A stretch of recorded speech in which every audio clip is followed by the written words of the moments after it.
Alors je vais vous lire La chèvre de Monsieur Seguin. C'est Alphonse Daudet, tiré des lettres de Montmoulin. Monsieur Seguin n'avait jamais eu de bonheur avec ses chèvres. Il les perdait toutes de la même façon. Un beau matin, elles cassaient leurs cordes, s'en allaient dans la montagne, et là-haut, le loup les mangeait. Ni les caresses de leur maître, ni la peur du loup, rien ne les retenait. C'étaient, paraît-il, des chèvres indépendantes, voulant à tout prix le grand air et la liberté. Le brave monsieur Seguin, qui ne comprenait rien au caractère de ces bêtes, était consterné. Il disait « C'est fini, les chèvres s'ennuient chez moi, je n'en garderai pas une. » Cependant, il ne se découragea pas, et après avoir perdu 6 chèvres de la même manière, il en a acheté une 7e. Seulement, cette fois, il eut soin de la prendre toute jeune pour qu'elle s'habitue mieux à demeurer chez lui.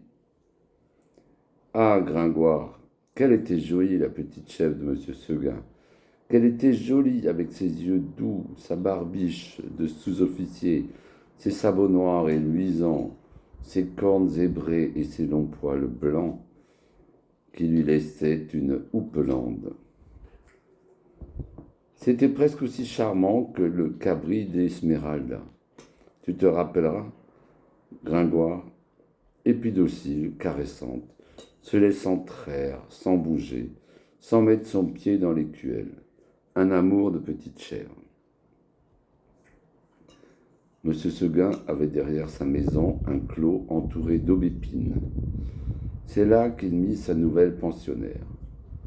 Il l'attachait à un pieu au plus bel endroit du pré, en ayant soin de lui laisser beaucoup de cordes, et de temps en temps, il venait voir si elle allait bien. La chèvre se trouvait très heureuse et broutait l'herbe de si bon cœur que M. Seguin était ravi. Enfin, pensa le pauvre homme, en voilà une qui ne s'ennuiera pas chez moi. M. Seguin se trompait. Sa chèvre s'ennuya. Un jour, elle se dit, en regardant la montagne, « Comme on doit être bien là-haut! Quel plaisir de gambader dans la bruyère, sans cette maudite longe qui vous écorche le cou! C'est bon pour l'âne et pour le bœuf de brouter dans un clos. Les chèvres, il leur faut du large. » À partir de ce moment, l'herbe du clos lui parut fade. L'ennui lui vint. Elle maigrit. Son lait se fit ras. C'était pitié de l'avoir tiré tout le temps sur sa longe, la tête tournée du côté de la montagne, la narine ouverte, en faisant « mais » tristement. Monsieur Seguin s'apercevait bien que sa chèvre avait quelque chose, mais il ne savait pas ce que c'était.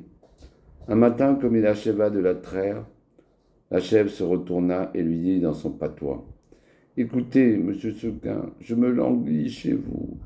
Laissez-moi aller dans la montagne. » « Aïe, mon Dieu !» Elle aussi, cria M. Seguin, stupéfait. Et du coup, il laissa tomber son écuelle, puis s'asseyant dans l'herbe à côté de sa chèvre. « Comment, Blanquette, tu veux me quitter ?» Et Blanquette répondit « Oui, monsieur Seguin. »« Est-ce que l'herbe te manque ici ?»« Oh non, monsieur Seguin. »« Tu es peut-être attaché de trop court. Veux-tu que j'allonge la corde ?»« Ce n'est pas la peine, monsieur Seguin. »« Alors qu'est-ce qu'il te faut ? Qu'est-ce que tu veux ?»« Je veux aller dans la montagne, monsieur Seguin. »« Mais malheureuse, tu ne sais pas qu'il y a le loup dans la montagne. Que feras-tu quand il viendra ? » « Je lui donnerai des coups de corne, monsieur Seguin. »« Le loup se moque bien de tes cornes.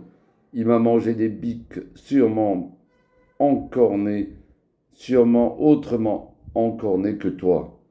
Tu sais bien, la pauvre vieille Renaude qui était ici l'an dernier, une maîtresse chèvre, forte et méchante comme un bouc. Elle s'est battue avec le loup toute la nuit, puis le matin, le loup l'a mangée. Pécaïr, pauvre Renaude, ça ne fait rien, monsieur Seguin. Laissez-moi aller dans la montagne. Bonté divine, dit monsieur Seguin. Mais qu'est-ce qu'on leur fait donc à mes chèvres? Encore une que le loup va me manger. Eh bien non, je te sauverai malgré toi, coquine. Et de peur que tu ne rompes ta corde, je vais t'enfermer dans l'étable et tu y resteras toujours.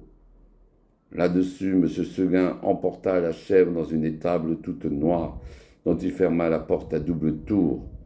Malheureusement, il avait oublié la fenêtre, et à peine eut-il le dos tourné que la petite s'en est allée. Tu ris, Gringoire? Parbleu, je crois bien. Tu es du parti des chèvres, toi, contre ce bon M. Seguin. Nous allons voir si tu riras tout à l'heure. Quand la chèvre blanche arriva dans la montagne, ce fut un ravissement général. Jamais les vieux sapins n'avaient rien vu d'aussi joli. On l'eût reçue comme une petite reine. On l'a reçue comme une petite reine. Les châtaigniers se baissaient jusqu'à terre pour la caresser du bout de leurs branches. Les genêts d'or s'ouvraient sur son passage et sentaient bon tant qu'ils pouvaient. Toute la montagne lui fit fête. Tu penses, Gringoire, si notre chèvre était heureuse? Plus de cordes, plus de pieux, rien qui l'empêchait de gambader, de brouter à sa guise. C'est là qu'il y en avait de l'herbe, jusque par-dessus les cornes, mon cher. Et quelle herbe, savoureuse, fine, dentelée, faite de 1000 plantes. C'était bien autre chose que le gazon du clos.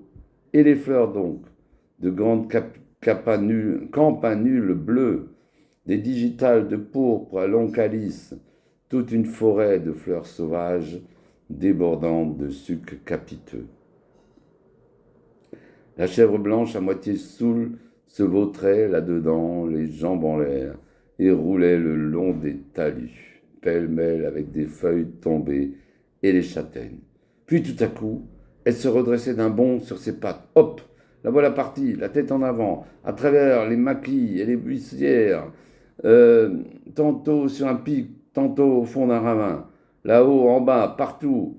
On dirait qu'il y avait 10 chefs de M. Seguin dans la montagne. C'est qu'elle n'avait peur de rien, la Blanquette. Elle franchissait d'un saut de grands torrents qui l'éclaboussaient au passage de poussière humide et d'écume. Alors toute ruisselante, elle allait s'étendre sur quelques roches plates et se faisait sécher par le soleil. Une fois, s'avançant en bord d'un plateau, une fleur de cytise aux dents, elle aperçut en bas, tout en bas, dans la plaine, la maison de M. Seguin, avec le clos derrière. Cela la fait rire aux larmes. Que c'est petit, dit-elle. Comment ai-je pu tenir là-dedans? Pauvrette, de se voir si haut perché, elle se croyait au moins aussi grande que le monde. En somme, ce fut une bonne journée pour la chèvre de M. Seguin. Vers le milieu du jour, en courant de droite et de gauche, elle tomba sur une troupe de chamois en train de croquer une lambrusque à belles dents. Notre petite curieuse, en robe blanche, fit sensation. On lui donna la meilleure place à la lambrusque, et tous ces messieurs furent très galants. Il paraît même, ceci doit rester entre nous, Gringoire, qu'un jeune chamois, à pelage noir, eut la bonne fortune de plaire à Blanquette. Les deux amoureux s'égarèrent parmi le bois 1 heure ou 2. Et si tu veux savoir ce qu'ils se dirent, va le demander aux sources bavardes qui courent invisibles dans la mousse. Tout à coup, le vent fraîchit. La montagne devient violette. C'était le jour. Déjà, fit la petite chèvre, et elle s'arrêta fort étonnée. En bas, les champs étaient noyés de brume.